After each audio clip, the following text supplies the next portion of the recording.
Team আরএচকে knockout স্টেজে day 2 এর ম্যাচে তারা কি ফলাফল দাঁড়া করিয়েছে চলুন সবাই একসাথে দেখে নেই। প্রথম ম্যাচে তারা যেভাবে শুরু করেছিল ভাবতেছিলাম আমাদের আরএচকে ছন্দে রয়েছে, আজকে হয়তো বা ভালো একটা কিছু হবে, বাট আফসোস #7 এ তারা এলিমিনেটেড হয়ে যায়। তাদের এলিমিনেশন পয়েন্ট ছিল 2 এবং টোটাল পয়েন্ট ছিল 6।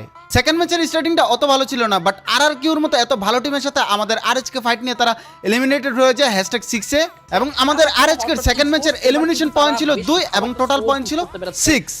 3 নম্বর ম্যাচে আমাদের আরএচকে ইতিহাস গড়ার জন্য বুয়ার কাছাকাছি চলে যায়, বাট আফসোস তারা বুয়া নিতে পারে নাই, তারা #2 এ এলিমিনেটেড হয়ে যায়। তাদের এলিমিনেশন পয়েন্ট ছিল 9 এবং টোটাল পয়েন্ট ছিল 18। 4 নম্বর ম্যাচে আমাদের আরএচকে বুরিরাম ইউনাইটেড স্পোর্টস মানে ওয়াসানার টিমের সাথে একটা ফাইট নেয়, যেখানে তারা #9 এ এলিমিনেটেড হয়ে যায়, আর তাদের এলিমিনেশন ছিল 0 এবং পয়েন্ট ছিল 2। 5 নম্বর ম্যাচে তারা যেভাবে শুরু করতেছিল ভাবতেছিলাম ভালো একটা কামব্যাক দেখাবো আমাদের আরএচকে, বাট দিন শেষে তারা #3 তে এলিমিনেটেড হয়ে যায় এবং তাদের এলিমিনেশন পয়েন্ট ছিল 6 এবং টোটাল পয়েন্ট ছিল 14। লাস্ট ম্যাচ খুব বাজেভাবে ফাইটে এঙ্গেজ হয়ে যায় আমাদের আরএচকে, আর এইভাবেই তারা #11 এ বিদায় নেয় আমাদের থেকে।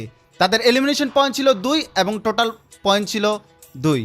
নকআউট স্টেজের ওভারঅল ডে 3 এর আরএচকে পয়েন্ট হচ্ছে 0 বুইয়া, এলিমিনেশন পয়েন্ট 34, প্লেস্টেন পয়েন্ট ছিল 38 এবং টোটাল পয়েন্ট হচ্ছে 72।